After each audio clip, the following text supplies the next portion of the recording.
सी, तो ध्यान देना सर, चैप्टर जो आपने स्टार्ट किया है दैट इज चैप्टर 3 नाउ। हम लोग चैप्टर 1 पढ़ चुके, that is about Harappa, and later हमने चैप्टर 2 देखा, जहाँ पे हमने किंग्स, फार्मर और टाउन्स को ग्रो होते हुए देखा था। टाइमलाइन वही सेम था, 600 BCE से लेके सिर्फ 600 CE तक की आप बात कर रहे थे। सर अब आपने एक नया वर्ड जोड़ा, that is kinship, that means मैंने कहा रिलेशन। पर्टिकुलरली यहाँ पर जो बात किया गया है फैमिली रिलेशन की बात की गई है, हम उसे समझने का ट्राई कर रहे हैं। आसपास के लोगों का आपस में किस प्रकार का संबंध और बिहेवियर है, इसको समझने का ट्राई कर रहे हैं। Sir we will also try to understand, ये क्या हो गया, we will also try to understand कि सर किस प्रकार,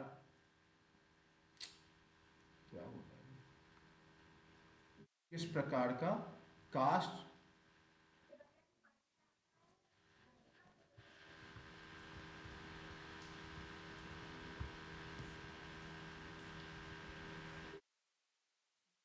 किस प्रकार का कास्ट सिस्टम उस समय का था, ये समझेंगे, क्लासेस को समझेंगे। अच्छा, आवाज़ मेरी साफ आ रही है कि धीरे तो बहुत नहीं आ रही है आवाज़?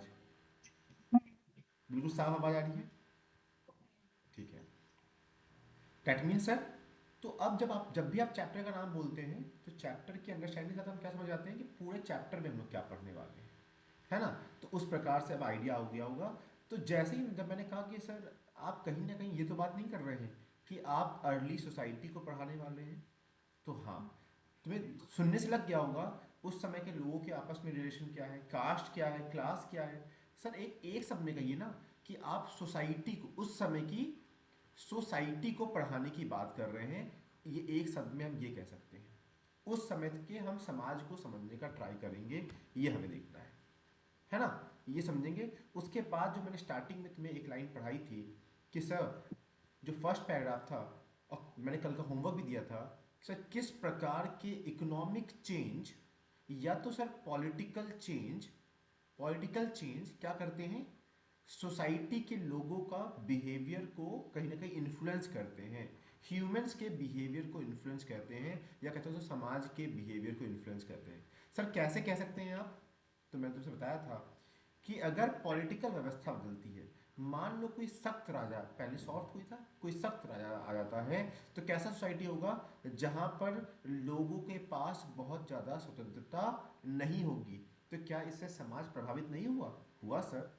फॉर एग्जाम्पल इकोनॉमिक डेवलपमेंट के लिए एग्रीकल्चर ग्रो कर रहा था, जो कि बुक में एग्जाम्पल दिया हुआ है। इस एग्रीकल्चर ग्रोथ में क्या हुआ था, फॉरेस्ट का एरिया इंक्लूड होता जा रहा था। तो सर क्या उससे फॉरेस्ट के लाइफ का, जो फॉरेस्ट में जो लोग रहे थे उनकी लाइफ प्रभावित नहीं हुई? ऑब्वियसली हुई। तो इसी बात को मैंने फर्स्ट पैराग्राफ में समझाने का ट्राई किया था। तो लिखा हुआ है यहाँ पर, use of what, textual sources, यहाँ कहते हैं रिटर्न सोर्सेज, क्या है यूज उनका? तो प्रथम चीज मैंने कल समझाया था, norms of social behaviour, what you are trying to understand by after reading these Texas.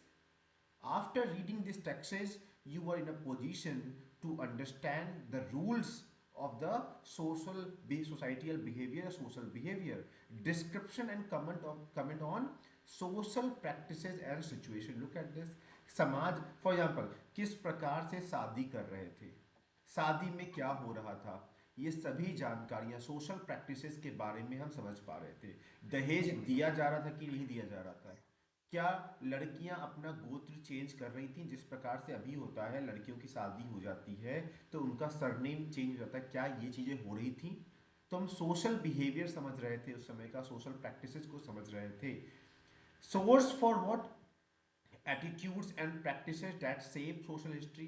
We will also try to understand कि किस प्रकार की एटीट्यूड था, है ना? सोर्स फॉर एटीट्यूड, समझ रहे हो, किस तरह का व्यवहार था।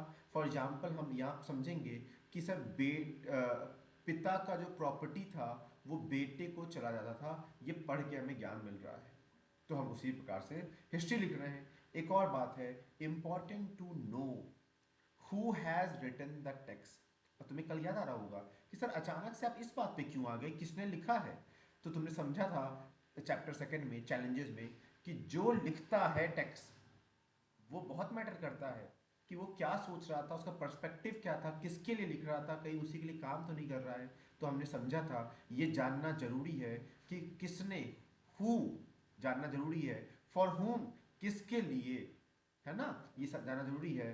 तो ये जैसे कि तुम उसकी पर्सपेक्टिव जान पाओ, ये समझा था हमने। और उसके बाद later in later paragraphs we try to understand Mahabharata का किस तरीके से अध्ययन करके आप उस समय के सोशल बिहेवियर को समझना चाह रहे थे कि हाँ, कि किस तरह समाज में शादी हो रही थी, किस तरीके से भाई आपस में जुड़े हुए थे, है ना, किस तरीके से लैंड को लेके डिस्प्यूट हुआ, फिर उसके कारण से जंग हुआ। ये सभी चीज़ें आप समझने का ट्राई कर रहे थे। से यस और नो, यहाँ तक कोई क्लियर तो नहीं, डाउट तो नहीं है ना। तो अगर हम देखें तो यहाँ हम लोग आ चुके हैं, है ना।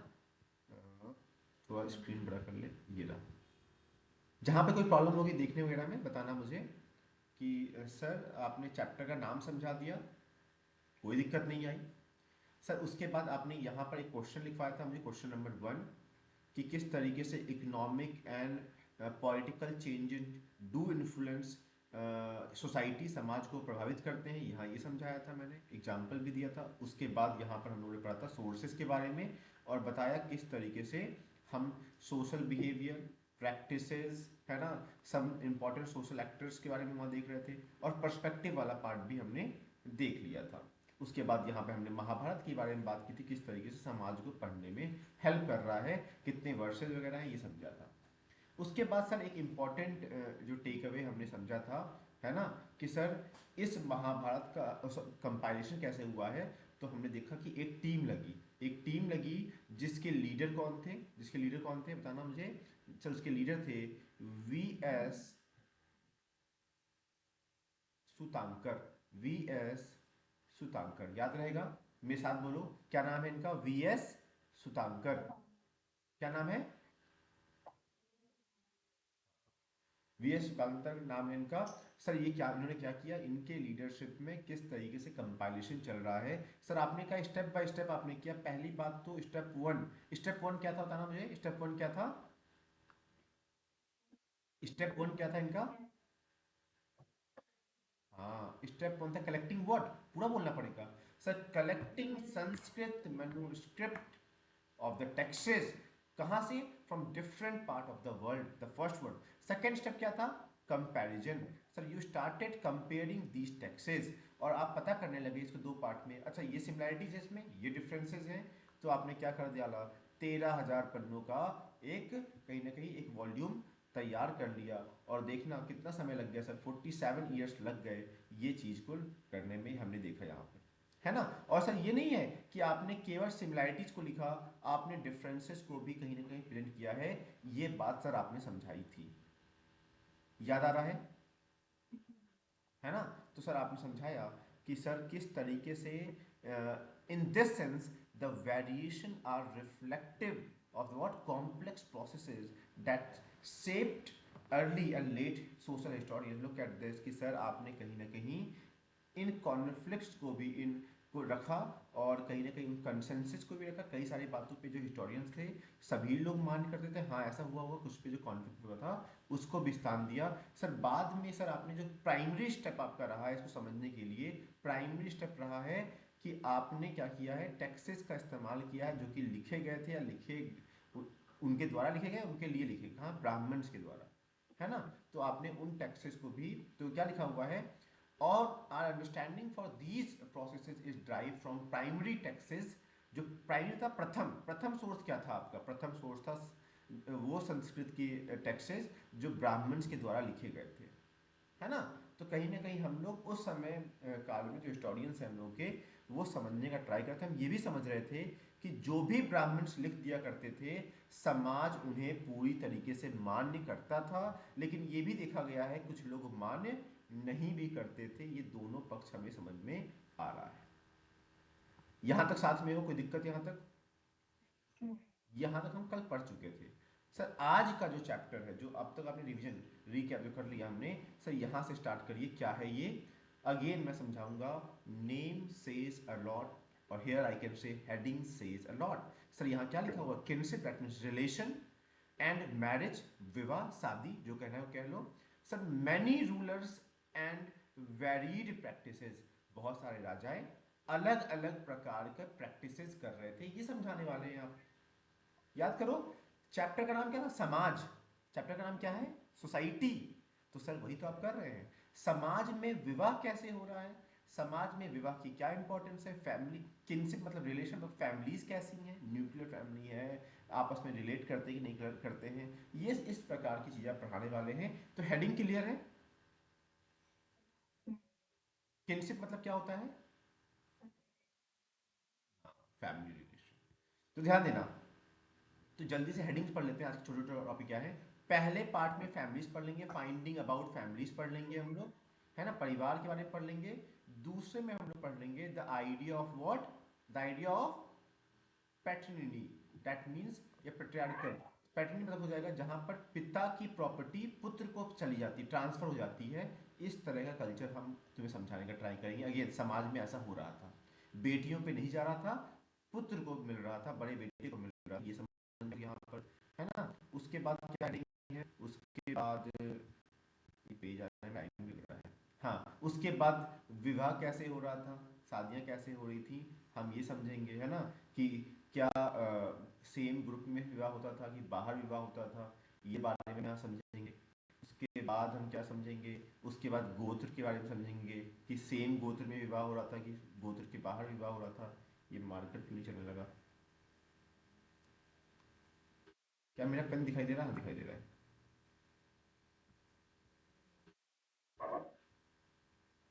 सर उसके बाद गोत्र के बारे में पढ़ाने के बाद आप, बहुत छोटे छोटे टॉपिक्स हैं, आओगे ये आ गया।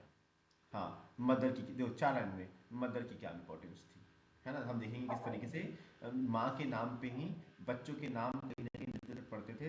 वो दिखाता है कि माँ कितनी इंपॉर्टेंट थी इतिहास में। लेकिन इसका मतलब ये नहीं है उनको लैंड राइट्स वगैरह मिले थे, ये बस ये हम समझेंगे। सर स्टार्ट करिए सर, आप आज का पहला टॉपिक थोड़ा जूम कर दें कि पहले दिखाई दे रहा था। चलो ठीक है सर।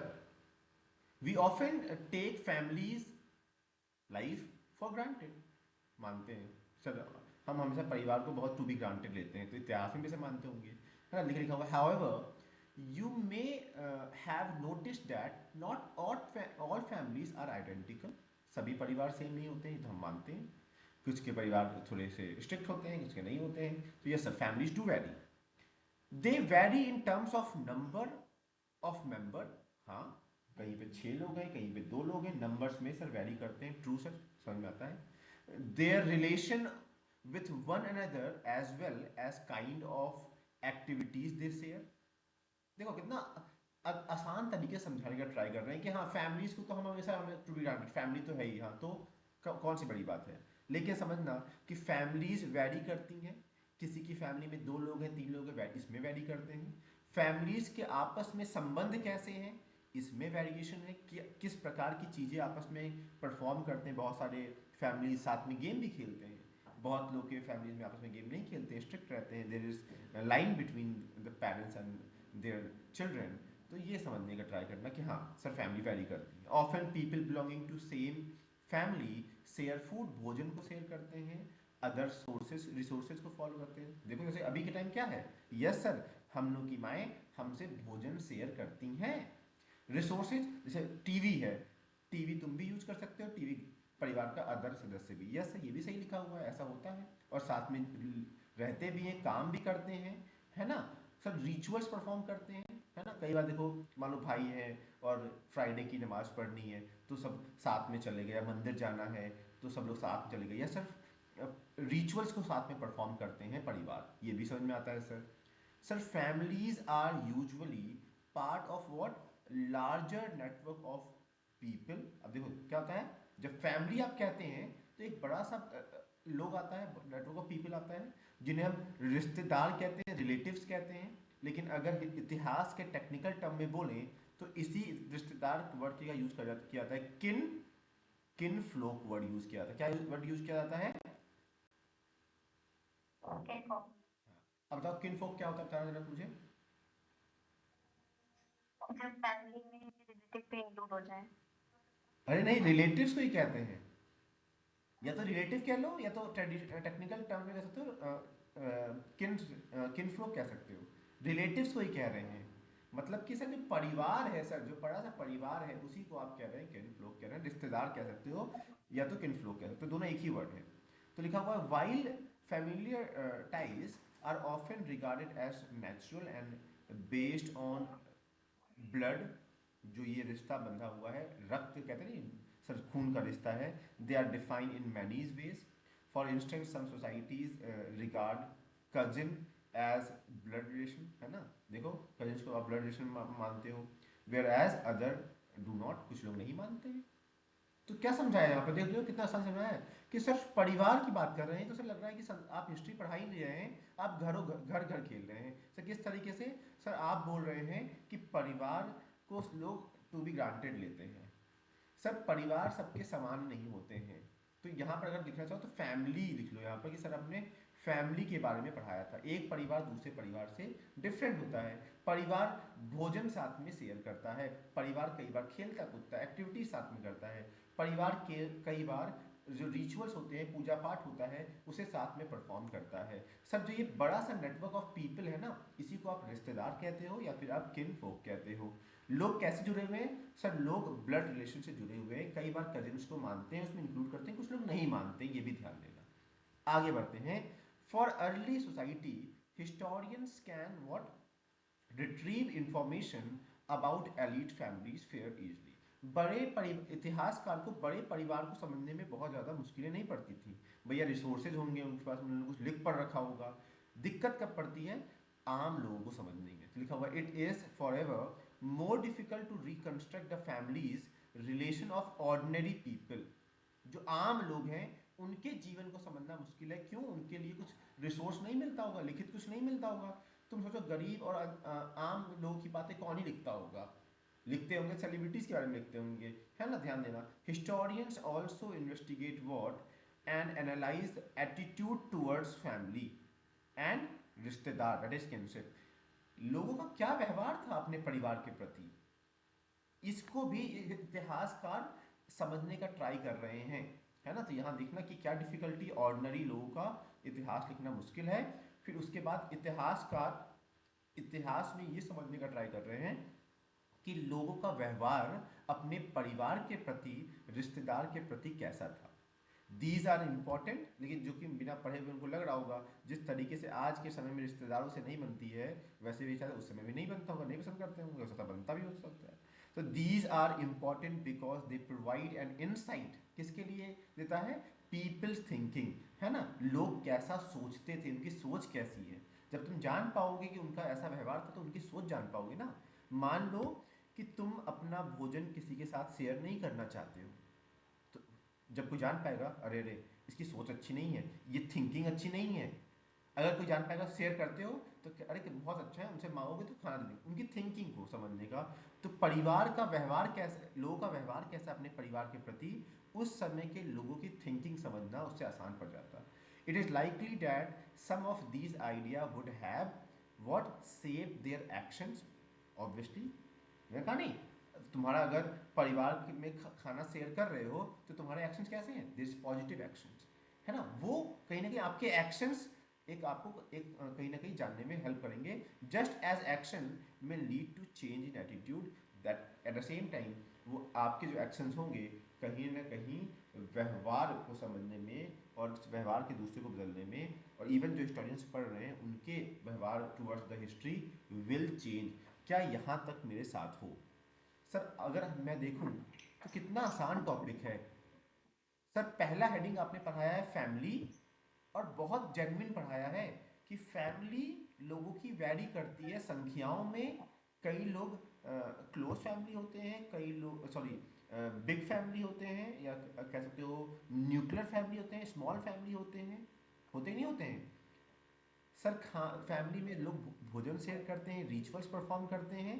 फिर आपने समझाया कि अमीर लोगों, रिच यहाँ लिख सकते हो, रिच लोगों का इतिहास पढ़ना आसान था, लेकिन ऑर्डिनरी, है ना, ऑर्डिनरी लोगों का इतिहास पढ़ना मुश्किल था। क्यों कह रहे हैं ऐसा, इनका रिटर्न रिकॉर्ड मिलता होगा, इनका शायद ना मिलता हो, हम ये समझ रहे हैं। हमने लोगों का अपने फैमिली के प्रति क्या व्यवहार था ये समझने का ट्राई किया, जिससे कि वो इंसान, उनकी सोच कैसी थी हम ये जान पाए, है ना, थिंकिंग को जान पाए। क्या यहाँ तक कोई दिक्कत हुआ कि वापस से रिवाइज कराऊं? फैमिली समझ में आ गया। दूसरा टॉपिक तो और आसान है, तुम जानते हो या हम पहले बताते हैं तुम्हें? कैसे जानते हैं ऐसा बताइए, तो हमें नहीं पता है। तो देखो ध्यान देना, वर्ड लिखा हुआ है पैट। पैट नी, नी लिखते हैं। पैटर्निंग मतलब होता है, दैट मीन्स, यहाँ लिखा हुआ भी means tracing descent from father to son. पुत्र से, पुत्र से कहा जा रहा है, सॉरी, पिता से पुत्र पे जाती थी प्रॉपर्टी, इसी को आपने कहा है। तो लिखा हुआ है कैन वी आइडेंटिफाई, कैन, यहाँ पे लिख लेना, यहाँ पे लिख लो, यहाँ पे अंडरलाइन लिख लो फादर, लिखो फादर, फादर टू सन, क्या प्रॉपर्टी लिखा हुआ है। Can we identify, identify points when kinship relation change at one level. Mahabharata is again देखो, Mahabharata is a story about this. कैसे?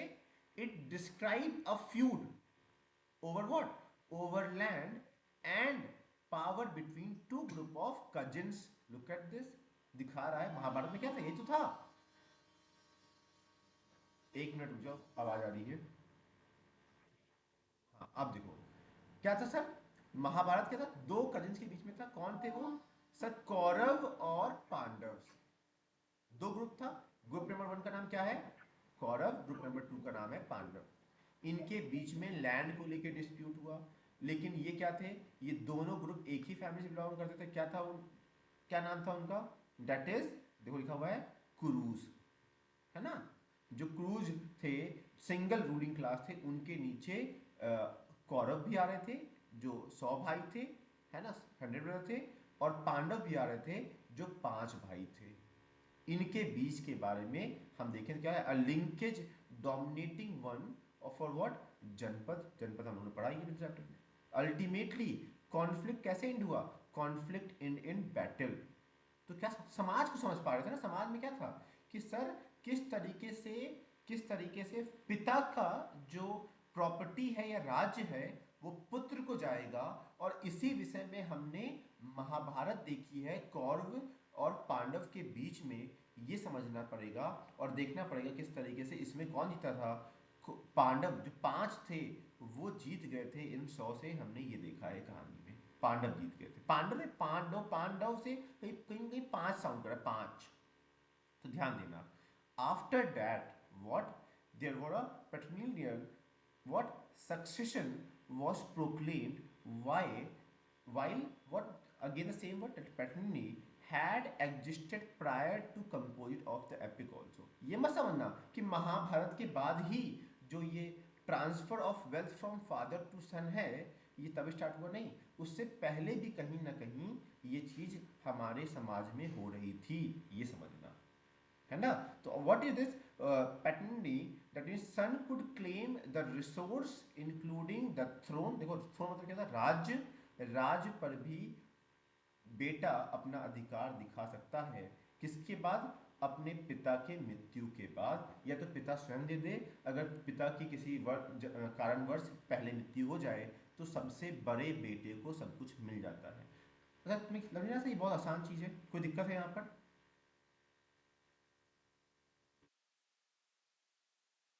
क्या समझा है आपने, बताना जल्दी से मुझे, यहाँ पर हमने क्या समझा है?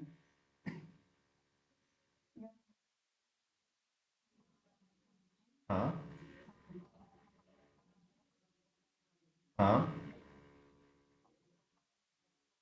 हम्म,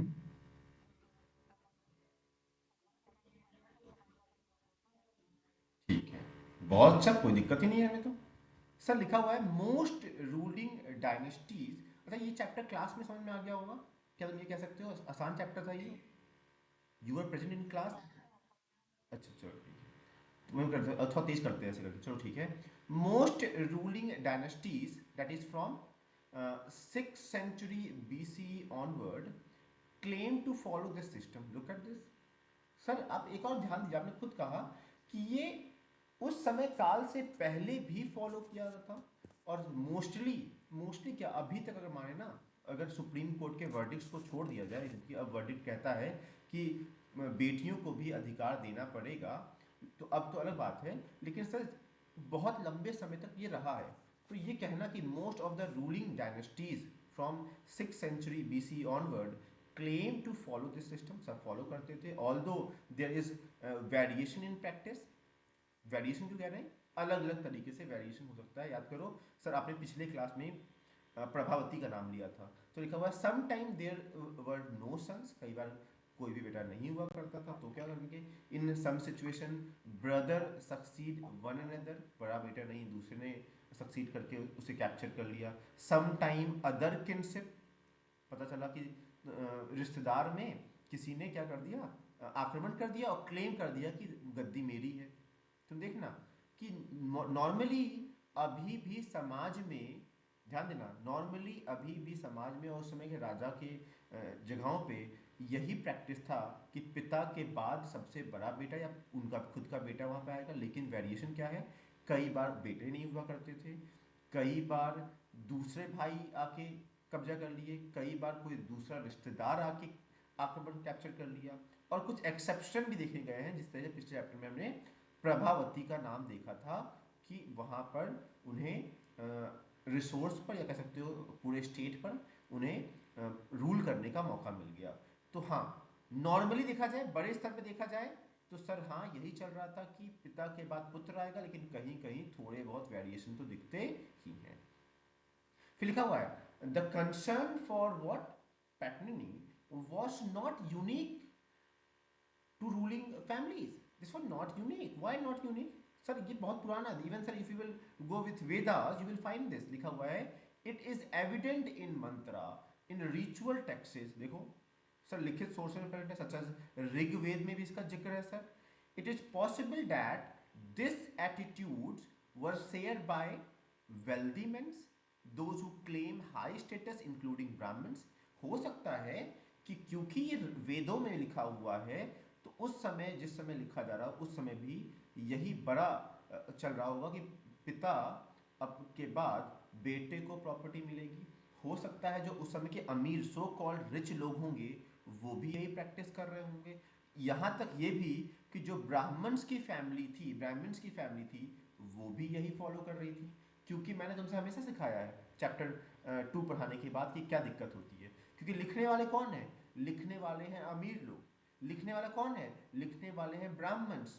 और क्योंकि जो लिखता है वो अपनी बात करता है, अपने कल्चर को प्रमोट करता है, तो क्योंकि इन्हीं ने टेक्स्ट लिखा है और वहां पर ये जिक्र है, तो हम कह सकते हैं कि ब्राह्मण्स में भी ऐसा हो रहा था।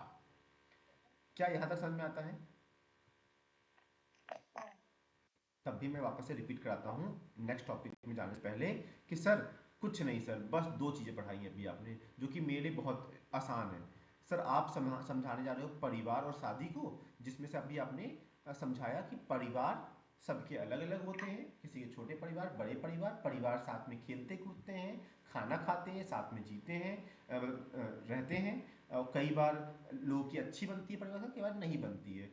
इस तरीके से हम समझ पा रहे हैं। इतिहासकार क्यों बात कर रहे हैं सर? जिसके कारण से इससे वो लोगों को समझ पाए, लोगों का व्यवहार समझ पाए, लोगों की थिंकिंग समझ पाए, इसीलिए इतिहासकार परिवार को समझने का ट्राई कर रहे हैं, पहली चीज। सर दूसरी बात आपने ये समझाई कि पैटर्निटी एक बिहेवियर है जिसमें पिता की प्रॉपर्टी पुत्र को मिल जाती थी। लेकिन सर हर बार ये संभव नहीं है। अगर पिता का कोई पुत्र ही ना हो तो, मतलब कि राजा कोई बेटा ही ना, तो क्या करेंगे? तब वहां नहीं था। कई बार भाई लोग आक्रमण करके कब्जा कर लेते थे, कई बार कोई रिश्तेदार कर लेता था, और कई बार एक्सेप्शन देखने को मिला है कि किस तरीके से प्रभावती भी वहां पर प्रॉपर्टी होल्ड कर रही है। Now the third point is विवाह। क्या रूल थे सर? शादी के क्या रूल थे? तो लिखा हुआ है when sons were important for continuing this patriarchal linkage, that means सबको जोड़ने का, daughters were viewed rather differently within this framework। पुत्रियों को थोड़ा अलग तरीके से दिखाया रहा है। क्या अलग तरीका है सर? तो लिखा हुआ है they had no claim, उनका कोई अधिकार नहीं था रिसोर्सेज पे जो घर में थी। Eight the same time marrying into families outside the कीन, कीन मतलब बताया था रिलेशन, रिश्तेदार, इससे बाहर जाके विवाह करना होता था। आपस के कजिन में विवाह नहीं कर सकते थे। तो विवाह करने के लिए आपको दूसरे साम्राज्य में जाना पड़ता था। सेम जगह पे इस तरीके से विवाह करना अलाउड नहीं माना जाता था। तो इसका मतलब, इसे कहते क्या है? देखो, आउटसाइड को क्या कहते हैं? एक्सो कहते हैं। एक्सो मतलब आउटसाइड। तो लिखा हुआ है एक्सोगैमी। एक्सोगैमी। सर एक्सो मतलब होता है आउटसाइड, गैमी मतलब हो गया विवाह। तो सर लिखा हुआ है, इसका मतलब सबसे पहला चीज हमें ये लिखना है कि एक्सोगैमी प्रैक्टिस हो रही थी। एक्सोगैमी मतलब क्या होता है सर? एक्सो मतलब आउटसाइड, गैमी मतलब विवाह। विवाह कैसे हो रहा था? विवाह हो रहा था बाहर। meant that lives of young girls and women belonging to families that claim high status were often carefully regulated to what? And ensure that they were married at right time, सही समय पे उनका विवाह हो जाए और सही व्यक्ति से उनका विवाह हो जाए। समझ में आ रहा है? देखो, हम पढ़ रहे हैं कि क्या रूल था विवाह का। सबसे पहला रूल तो मुझे यही समझ में आ रहा है सर, कि उनका विवाह सेम कीन रिलेटिव्स में नहीं हो सकता है ना? ब्लड रिलेशन छोड़ो, रिश्तेदारों में नहीं हो सकता है विवाह। वो आउटसाइड, बाहर जाके विवाह करते थे। ये हम समझ पा रहे हैं जो पॉइंट नंबर 2 है, एक्सोगैमी। अच्छा, एक्सो मतलब आउटसाइड हो गया, तो एंडो मतलब क्या हो गया? इनसाइड। मतलब कुछ लोग विद इन द कीन विवाह कर लिया करते थे। तो एंडो मतलब हो गया इनसाइड, एंडो मतलब हो गया यहाँ एंडो मतलब इनसाइड, एक्सो मतलब बाहर। पॉली मतलब होता है मैनी। पॉली मतलब क्या होता है? पॉली मतलब क्या होता है? मैनी, है ना? पॉलीगैमी क्या हो गया फिर? सर पॉलीगैमी जहां पर एक इंसान की कई पत्नियां होती हैं। जैसे इस्लाम में देखो पॉलीगैमी अलाउड है कि one husband can marry 4 womens. तो पॉलीगैमी अलाउड है। हिंदुज्म में एक मैन मतलब एक वाइफ। तो यहाँ पॉलीगैमी अलाउड नहीं है ना? वहाँ यहाँ मोनोगैमी अलाउड है केवल। और ध्यान देना, इसका एक और वर्ड है पॉलीएंड्री। क्या होता है ना? ये वुमेन्स के लिए है। मतलब एक वुमेन्स की कई हस्बैंड हो सकते हैं। समझना। तो जैसे जैसे टर्म आएगा ना हम समझाएंगे। तो एंडोगेमी बताओ मुझे, एंडोगेमी क्या हो गया? एंडो मतलब क्या होता है? इनसाइड। बताओ जल्दी से। हाँ, एक्सो मतलब बाहर, आउटसाइड मेकिंग। गुड। तो देखो सर, आपने बताया एग्जामिनेशन में आ जाता है, what were the rules of marriage in this 600 BCE to 600 CE? What you will say? You will simply say, प्रथम चीज सर, एक्सोगेमी करना अलाउड नहीं था। और फैमिली ट्राई करती थी उनकी पुत्रियों का शादी सही समय और सही व्यक्तियों से हो जाए। और एक at the same time this give rise to a belief, एक बिलीफ, एक विश्वास वहां पर होने लगा लोगों को, जिसे कहने लगे वो कन्या दान। कन्या दान, कन्या मतलब हो गया गर्ल, दान मतलब हो गया डोनेशन। लड़कियों को डोनेशन के तरीके से दे रहे हैं। तो the gift of daughter in the marriage, कहता नहीं है पुत्र, तुमने मूवी से सुना होगा कन्यादान हो गया ऐसे करके, was an important religious duty of father. पिता की, देखो पहला रूल हो गया कि एक्सोगैमी, दैट मीन्स जो कीन है, जो रिलेटिव्स हैं उनके अंदर बीच मैरिज नहीं होगा। दूसरा ये देखा गया कि पिता का सबसे बड़ा कर्तव्य हुआ करता था, जिसे हम कन्यादान कहते थे। दो चीज हमें समझ में आ गई सिर्फ उस समय के विवाह को लेके।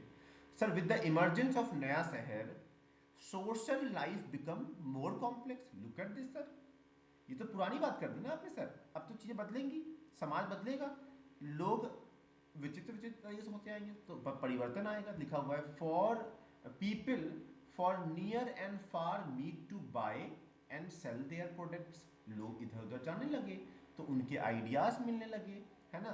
शहरों के साथ मिलने लगे। तो लिखा हुआ है this may have lead to questioning the earlier belief and practices. जो कि होता है, जब लोग मिलते हैं बात करते हैं तो नए विचार बनते हैं। तो क्या होता है? तो लोग कहते हैं नहीं नहीं, ये सही तो नहीं हो रहा है, ये गलत हो रहा है, ये क्यों करते थे, ऐसा क्यों करते थे, है ना? तो हर चीज पे प्रश्न उठने लगता है। जब प्रश्न उठने लगता है तो क्या लिखा हुआ है? तो लिखा हुआ है फेस विथ दीज चैलेंजेस, है ना।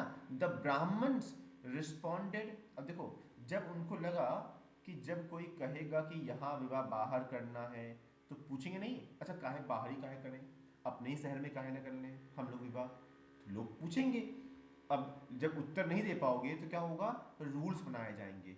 तो लिखो, लिखा है, यहाँ लिखा है ब्राह्मण्स ने रूल बनाया। तो लिखा, क्या लिखा है, ब्राह्मण ने क्या रिस्पॉन्ड किया, ब्राह्मण ने कोड, यहाँ पे जल्दी पेंसिल लिख लो, कोड, कोड बनाए गए, रूल्स बनाए गए। तो लिखा है code of social behaviour in great detail, लिखा हुआ है these were meant to be followed by Brahmans in particular and rest of the society in general. Brahmans तो फॉलो करेंगे ही, पूरा समाज भी इसे फॉलो करेगा। और तुम्हें पता ही है ब्राह्मण जो कहते थे लोग फॉलो भी करते थे, लेकिन पूरी तरीके से सच भी नहीं है, ऑब्वियसली कुछ लोग नहीं भी करेंगे, हमेशा ऐसा होता है ना। देखो, for 500 BC these norms were compile in Sanskrit, Sanskrit में कंपाइल हो गए, टेक्सेस में आ गए, जिनका नाम क्या पड़ा, पड़ा धम्म सूत्र।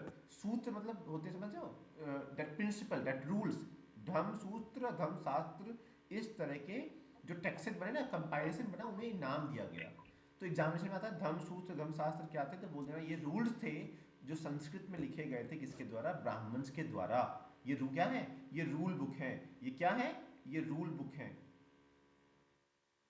Sir, the most important of such work कौन सा है, दैट इज मैन्युस्क्रिप्ट, जिसमें ये बातें कंपाइल की गई इस समय 200 BC से लेकर 200 CE। सर, सर आप क्या पढ़ा रहे हैं, आप शादी पढ़ा रहे थे, विवाह पढ़ा रहे थे। आपने बताया कि इस समय में जो विवाह हो रहा है वो एक्सोगैमी कहला रहा है, आउटसाइड द कीन, आउटसाइड द रिलेटिव्स करा रहे हो आप, विवाह करा रहे हो, पहली चीज आपने ये बताई।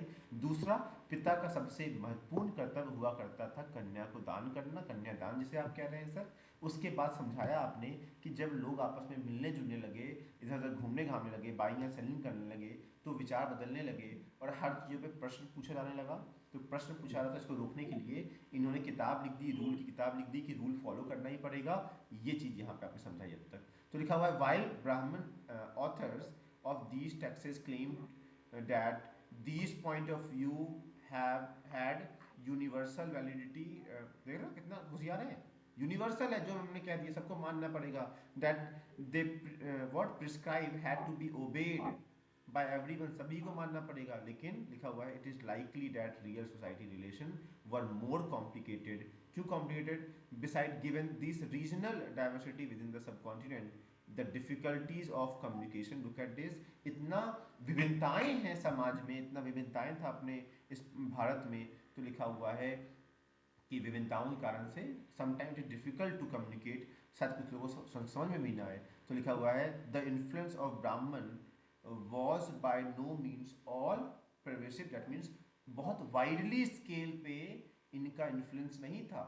अब शायद अपने ब्राह्मण्स के समाज में हो इनका, लेकिन जो लोग दूर दराज में हैं, आपके कल्चर के नहीं है, तो उनके लिए वो आपका रूल कोई कुछ नहीं, है ना, समझना। बहुत सारे लोग फॉलो नहीं कर रहे, क्यों, विभिन्नताएं हैं, डाइवर्सिटी है।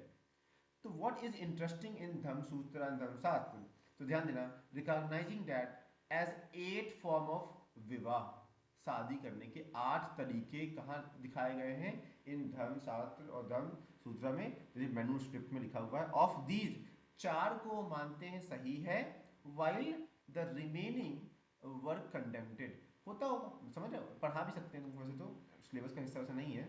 8 तरह से विवाह होता था, है ना, 8 तरीके से। सुन रहे हो नहीं सुन रहे हो, क्या मेरी आवाज आ रही है, कितने तरह की शादी होती थी,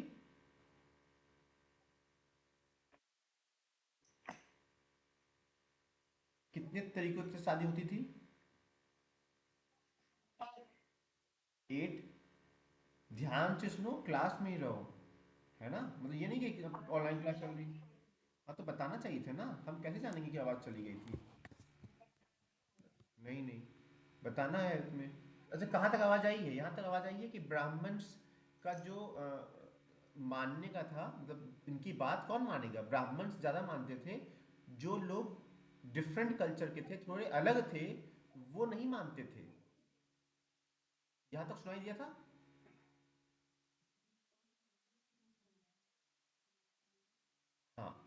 8 तरह की बात है जिसमें से 4 को मान्य देते हैं, 4 को कहते हैं ये सही है। फॉर एग्जाम्पल ऑब्वियसली शादी के तरीकों में ये भी था कि अगर किसी को कुछ खिला पिला दो ना, बेहोश कर दो और किडनैप कर लो, उसके बाद उससे शादी कर लो, तो उसे भी शादी ही मानते थे।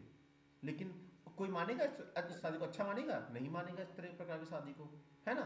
तो देखो, मैंने मैं लास्ट जब अभी टॉपिक खत्म हो जाएगा तो वो 8 विवाहों को दिखा दूंगा।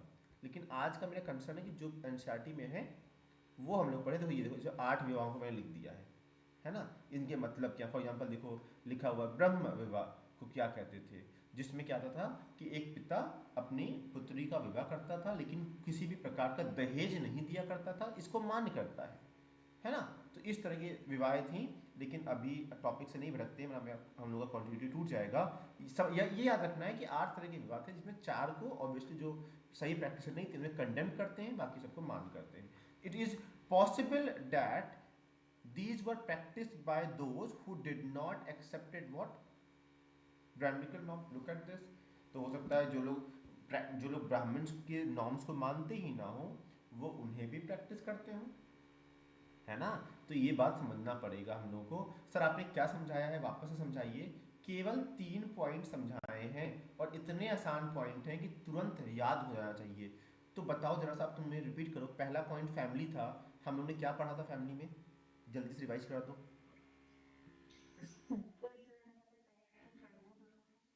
गुड।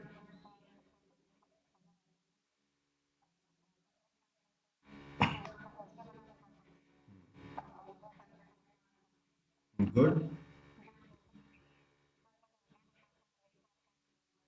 हाँ हाँ। जैसे कि जान पाए लोग कैसे रहते हैं, व्यवहार कैसे करते हैं, उनकी थिंकिंग क्या थी, ये जान सकें। ठीक है। और सेकंड टॉपिक बताओ।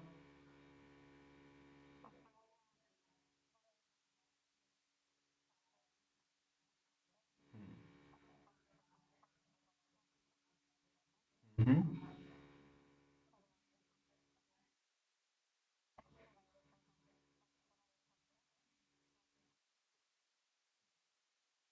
लेकिन हर बार ऐसा नहीं था, ये बताओगे ना, हर बार ऐसा नहीं था। मान लो उन पिता का कोई पुत्र ही नहीं।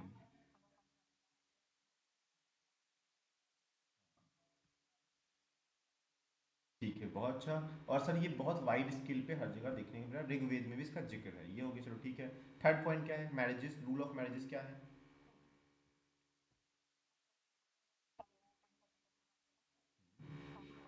हाँ, ये बताओगे और साथ में बताओ।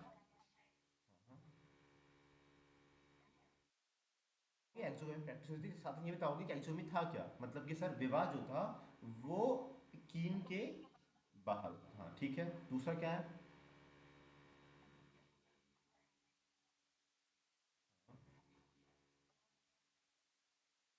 सर मतलब कि फादर की सबसे इंपॉर्टेंट ड्यूटी कन्यादान को रखी गई है, ये समझ रहे थे। लेकिन फिर इसमें क्या परिवर्तन देखने को मिला? कैसा परिवर्तन सर? लोग आपस में मिलने लगे, विचार बदलने लगे, तो लोग सवाल करने लगे ऐसा ही क्यों होता है। तो ब्राह्मण ने क्या किया? स्मार्टली रूल्स लिख दिया। रूल किसमें? धर्मसूत्र धर्मशास्त्र में रूल्स में लिख दिया कि ऐसा ऐसा होना है। लेकिन ऑब्वियसली इतना बड़ा कंट्री, इतना कॉन्टिनेंटल साइज का कंट्री, सभी लोग जो थोड़े डिफरेंट है वो नहीं मान कर रहे हैं। 8 विवाह का जिक्र है जिसमें से 4 को कहते हैं सही है, बाकी मतलब कि बाकी 4 गलत हैं, ये ऐसा मानते हैं। हो सकता है कि मैंने कहा कि जो चीज़ें ब्राह्मण्स, जो लोग ब्राह्मण्स को ही ना मानते हो ब्राह्मण्स की बात क्यों मानेंगे, ये भी देखने को मिल रहा है। द फोर्थ पॉइंट पे जो हमें लेके आता है, गोत्र क्या होता है ना, समझना कि sir one brahminical practice evident from where that is 1000 BCE onward was classified people, especially Brahmins, in terms of गोत्र। विभाजन एक तरह का है, सब क्लासिफिकेशन की तुम्हारा गोत्र क्या है, उसका गोत्र क्या है, गोत्र के बिहाव पर कह सकते नहीं है, सब क्लासिफिकेशन। गोत्र हम कह सकते हैं जैसे कि मान लो हिंदुज्म में होता है। जैसे कि हिंदुज्म में मान लो कि कोई ब्राह्मण है, ब्राह्मण में भी इसके अंदर आ जाएंगे कि गोत्र क्या है आपका। मतलब गोत्र हो गया एक सब क्लासिफिकेशन हो गया, है ना। ब्राह्मण एक बड़ा हो गया हेडिंग पर, तो एक हिंदुत्व बड़ा हो गया।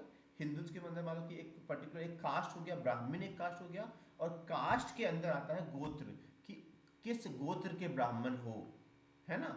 ये ध्यान देखना देखना पड़ेगा। क्या ये बात समझ में आ रही है?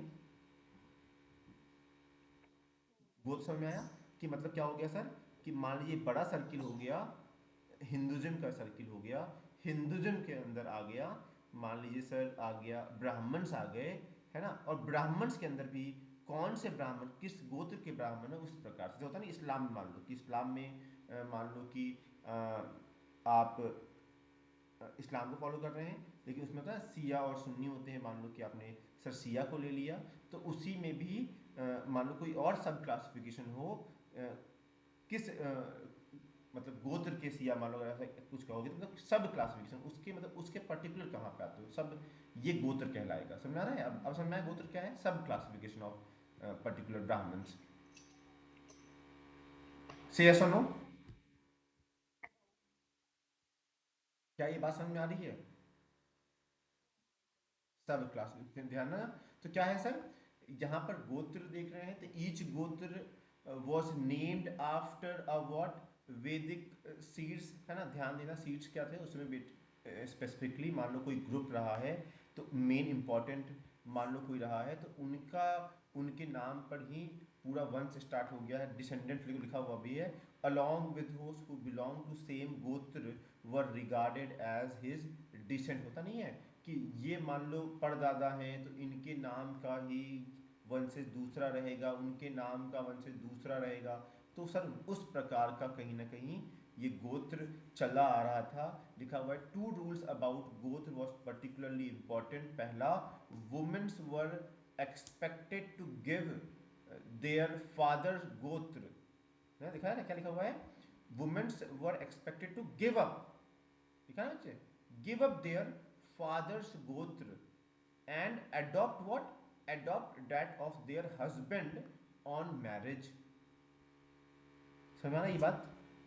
नॉर्मली तुमने सुना भी होगा कि मान लो कोई व्यक्ति है ना, मान लो कोई व्यक्ति है, मान लो तुमने सुना होगा अनुष्का शर्मा का नाम सुना होगा, विराट कोहली का नाम सुना होगा। तो अगर सर समझना चाहें तो सर विवाह के बाद अनुष्का शर्मा नहीं रह जाएंगी, अनुष्का कोहली हो जाएंगी। अलग बात है कि अब मॉडर्नाइजेशन है, चीज़ें हैं, तो वैसा नहीं होता है, लेकिन कहने का मतलब यही है कि विवाह के बाद क्या होगा, महिलाओं को अपना गोत्र को गिव अप करना पड़ेगा, और क्या मानना पड़ेगा, अपने हस्बैंड का एक्सेप्ट करना पड़ेगा। And the member of same गोत्र कुड नॉट मैरी, जिनका गोत्र सेम होगा, जिनका गोत्र सेम होगा, वो आपस में विवाह नहीं कर सकते हैं। इस बात को समझना पड़ेगा।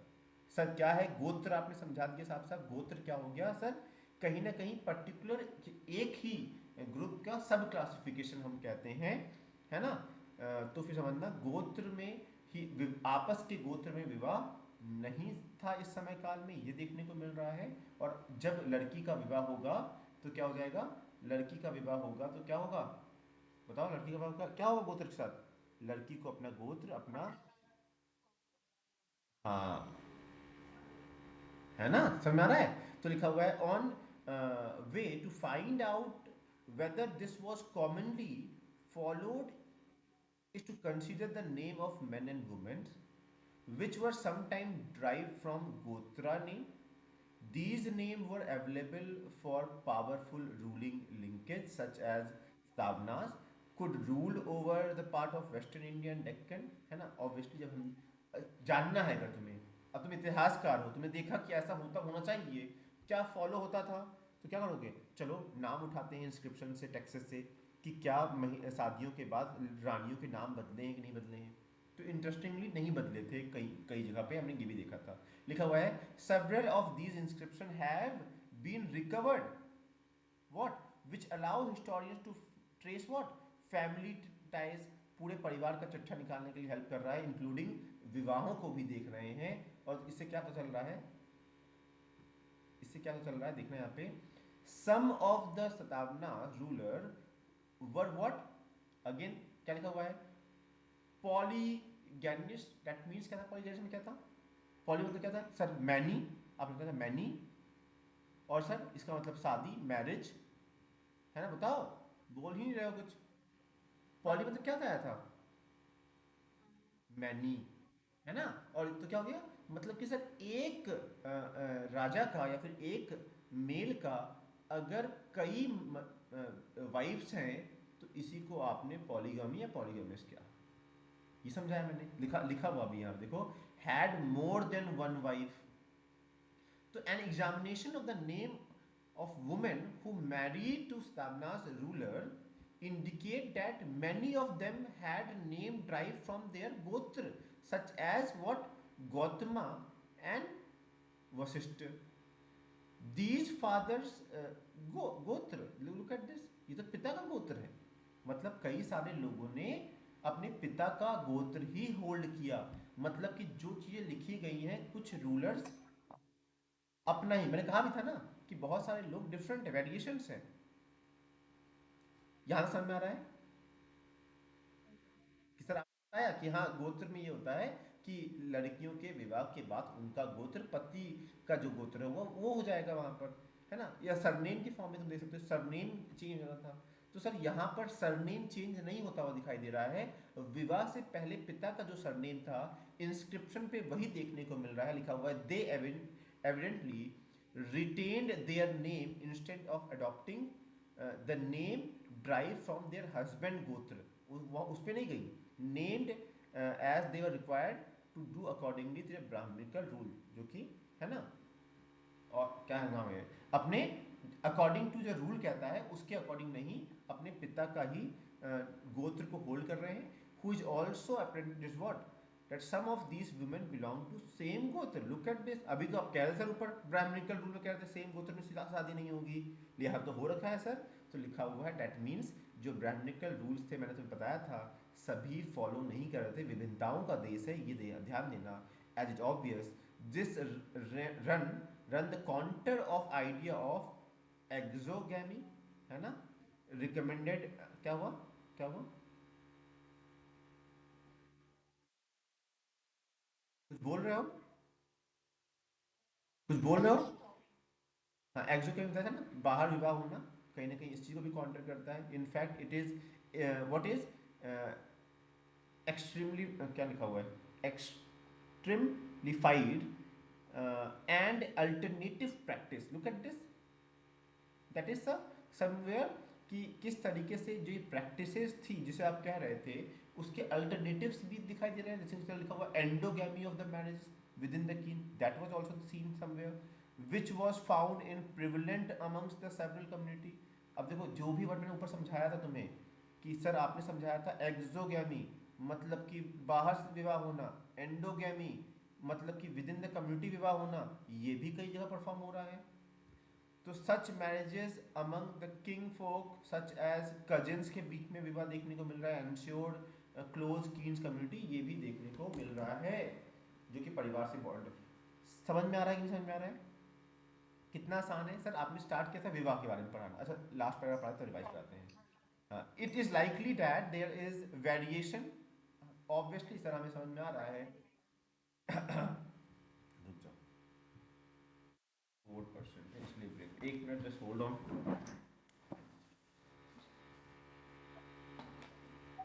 मैं ये समझा रहा हूं कि सर आपका हेडिंग था फैमिली पहले पैराग्राफ में, you are trying to explain us परिवार, है ना, आप फैमिली बता रहे थे और कितने आसान था सर कि सर लग रहा था कि हम लोग अपने घर के बारे में पढ़ रहे हैं। सर परिवार सबके वैरी करते हैं, छोटे होते हैं बड़े होते हैं, डिफरेंट स्पेक्ट्रम में बिहेवियर में भी अलग होते हैं, कुछ के फैमिली को सेल होते हैं, ऐसा करके आप बता रहे हैं। फैमिली क्या करता है, साथ में खेलता कूदता है, खाना खाता है, रहता है, रिचुअल्स को परफॉर्म करता है। कुछ लोग मानते हैं ब्लड रिलेशन से जुड़े हुए हैं, कुछ लोग कजिन्स को भी अपना मानते हैं, कुछ लोग नहीं मानते हैं, इस तरह का आपने समझाया। फिर आपने ये समझाया कि फैमिलीज में आपका इतना इंटरेस्ट क्यों है सर, इतिहास पढ़ा रहे हैं इतिहास पढ़िए, लेकिन फैमिली में मेरा इंटरेस्ट इसलिए है इतिहास पढ़ने के लिए कि लोगों का परिवार के प्रति कैसा बिहेवियर है, अपने रिश्तेदारों के प्रति कैसा बिहेवियर है, इससे मैं उनका एटीट्यूड उनके एक्शंस को जान पाऊंगा कि वो कैसे इंसान थे, कैसा समाज था, क्योंकि मेरा टॉपिक समाज ही समझना। फिर आपने समझाया सर दैट इज पैट्रिनी क्या था सर, इसमें आपने समझाया पैट्री कहीं ना कहीं पिता से आया है, तो पिता का जो रिसोर्स था, जो पिता की संपत्ति थी वो पुत्र को ट्रांसफर हुआ करती थी, ये समझाया। जैसे महाभारत के समय काल में इस पे युद्ध है, ये भी हमने समझा है।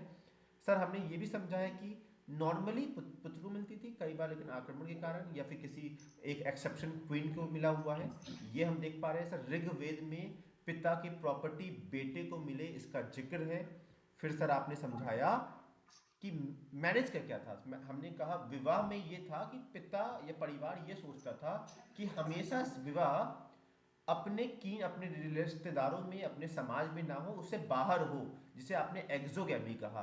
दूसरा, पिता का सबसे बड़ा कर्तव्य अपनी पुत्री का विवाह करना होता था, जो कि समय के बाद देखा गया कि चीजें बदली हैं, लोग चैलेंज किए। तो चैलेंज करने पे क्या होता है, रूल्स लिख दिए गए। ब्राह्मण्स ने धर्मशास्त्र और धर्मसूत्र में रूल्स लिख दिए कि क्या क्या करना है आपको, है ना, और ओबे करना ही पड़ेगा। लेकिन मैंने कहा इतना बड़ा समाज है, सब ओबे करें ये संभव नहीं है। मैंने कहा कि 8 मैरिजेस को बताते हैं, जिसमें से 4 को वैलिड कहते हैं, 4 को कहते हैं वो सही नहीं है। फिर मैंने कहा गोत्र क्या है, पहले गोत्र समझ लिया था हम लोगों ने कि सर आप सब बिल्कुल कहते नहीं है कि अगर आपने हिंदुज्म की बात की, उसमें ब्राह्मण्स की बात की, तो पर्टिकुलरली किस गोत्र के हो उसकी बात आप कर रहे हैं सर। तो आपने यहाँ क्या समझाया, आपने ये समझाया कि विवाह के बाद पुत्री अपना गोत्र छोड़ दिया करती थी, पिता का गोत्र अडॉप्ट कर लिया करती थी। ये समझाया आपने, है ना, ये समझाया था सर। उसके बाद आपने समझाया कि सेम गोत्र में शादी नहीं होती थी लड़कियों की, ये समझाया।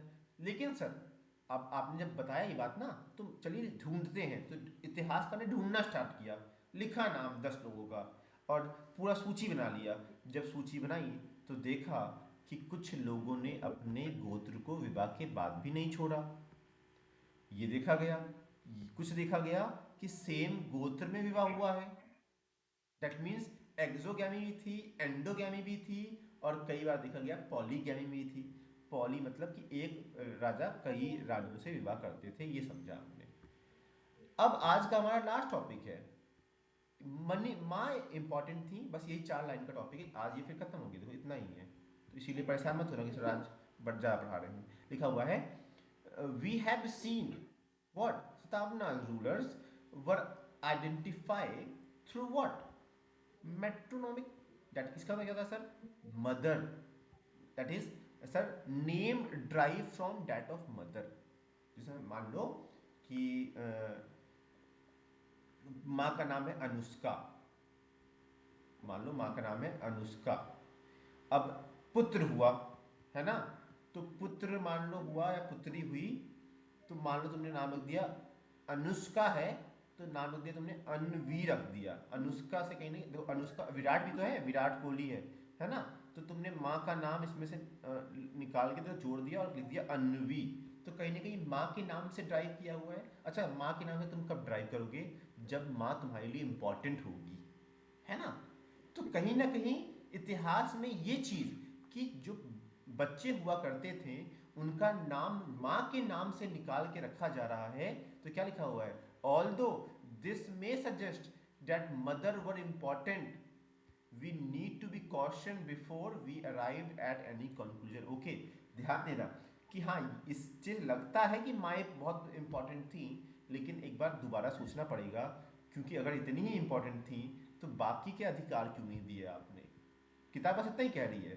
तो थोड़ा सा आता है कि क्या माई इंपॉर्टेंट थी या माई इंपॉर्टेंट थी, कैसे क्यों कह रहे हैं ऐसा, माई इंपॉर्टेंट इसलिए मैं कह रहा हूँ क्योंकि नाम देते समय आप नाम किसका दोगे, किसी मुख्य व्यक्ति का दोगे। अगर अपनी माँ से जुड़ा हुआ नाम दे रहे हो, इसके मतलब माँ इंपॉर्टेंट थी। इन द केस ऑफ दावनास we know that succession in throne are generally what, दो तुरंत चैलेंज कर दिया, नाम है माँ का, लेकिन रिसोर्स किसको मिलेगा, पुत्र को रिसोर्स मिलेगा, पुत्र को ये जाएगा, ये हमें देखना पड़ेगा। क्या ये बात समझ में आती है, कोई दिक्कत यहां तक, है ना। तो अब देखो ये, देखो ध्यान दो, ये यहाँ पर रथ दिखाया गया, देखो रथ दिखाया गया है यहाँ पे देखो घोड़ा बनाया गया है, देखो ये बो एंड एरो बना हुआ है, क्या है सर, ये एक बैटल सीन है, किसका, this is among the earliest scripture depicts what, depiction of the scene of Mahabharata. Terracotta scripture है, कहाँ मिला है, उत्तर प्रदेश में मिला है, ये यहाँ पर दर्शाया गया है। आज के लिए इतना ही, है ना। तो we will meet in our next class.